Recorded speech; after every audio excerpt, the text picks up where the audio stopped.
የአፍሪካ የዙፋን አምልኮትና የሰሞኑ ኢኳቶሪያል ጊኒ ድንገተኛ አዲስ የፖለቲካ ምዕራፍ።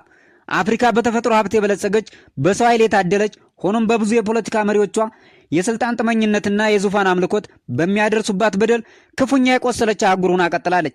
አህጉሪቱ ከቀኝ ግዛት ነጻ ወጣለች ከተባለችበት ጊዜ ጀምሮ ብዙ የአፍሪካ መሪዎች ዋነኛ መገለጫቸው እኔ ካልመራዋት ሀገር ትፈርሳለች በሚል አስተሳሰብ ዙፋናቸውን እስከ ህልፈተ ሞታቸው ድረስ በማድረግ በህዝብ ላይ ቁማር የሚጫወቱ ናቸው። ለዘመናት በአፍሪካ የተጫነው አምባገነን አገዛዝ ስልጣንን እንደ ግል ንብረት በመቁጠር ዜጎች መብትና ክብር ያላቸው ወገኖች ሳይሆኑ ለመግዛትና የስልጣን ማስጠበቂያ መሳሪያ ሲያደርጓቸው ይስተዋላል። የብዙ አፍሪካ አምባገነን መሪዎች ከአንድ ምንጭ የተቀዱ ይመስላሉ። ወደ ስልጣን ከመምጣታቸው በፊት ለህዝባቸው የተስፋ ዳቦ ይመግባሉ። ልማት፣ ፍትህ፣ ዲሞክራሲና ብልጽግናን ቃል ይገባሉ። ስልጣን ከያዙ በኋላ ግን የተስፋው ዳቦ ወደ ረሃብ ይቀየራል። የህዝብ ስቃይ የገዢዎችን የቅንጦት ህይወት መሰረት ይሆናል። ዜጎች የዕለት ጉርሳቸውን ለማግኘት ሲታገሉ መሪዎች በዓለም አቀፍ መድረኮች በህዝባቸው ስም እርዳታ በመለመን በቅንጦትና በድሎት ይኖራሉ።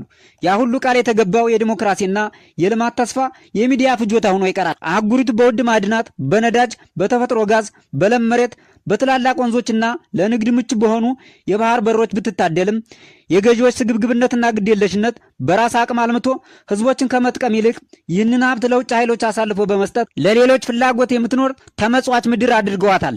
ሐሳብ በነጻነት መግለጽ፣ ጥያቄ ማቅረብና የፕሬስ ነጻነት እንደ ወንጀል ተቆጥሯል። ፍትህ፣ ዲሞክራሲ፣ እኩልነትና ከፍተኛ የሙስና መስፋፋትና የተጠያቂነት እጦት አፍሪካን የብልጽግና ምሳሌ ሳትሆን የድህነት፣ የግጭት፣ የኋላ ቀርነትና የአስተዳደር ውድቀት ማሳያ አድርጓታል። በኃይልም ሆነ በማታለል ስልጣን የሚወጡ ብዙ የአፍሪካ መሪዎች ለህዝባቸው የሚጨበጥ ውጤት ባያመጡም እንኳ ወንበራቸውን መልቀቅ እንደሞት በሚቆጥሩበት ምድር ከሰሞኑ በኢኳቶሪያል ጊኒ የተከሰተው ክስተት ይህንን የተለመደ የፖለቲካ ባህል በመቀየር አዲስ ምዕራፍ ሆኖ ተከስቷል። የአገሪቱ ሙሉ ካቢኔ ካቀደ የልማት ግብ 10% ብቻ በማሳካቱ ህዝቡን በሚገባ ማገልገል አልቻልንም፣ ከኛ የሚሻል ውጤት የሚያመጣ አካል አገሪቱን ይምራ በማለት በገንዛ ፍቃዱ ስልጣኑን ለቋል።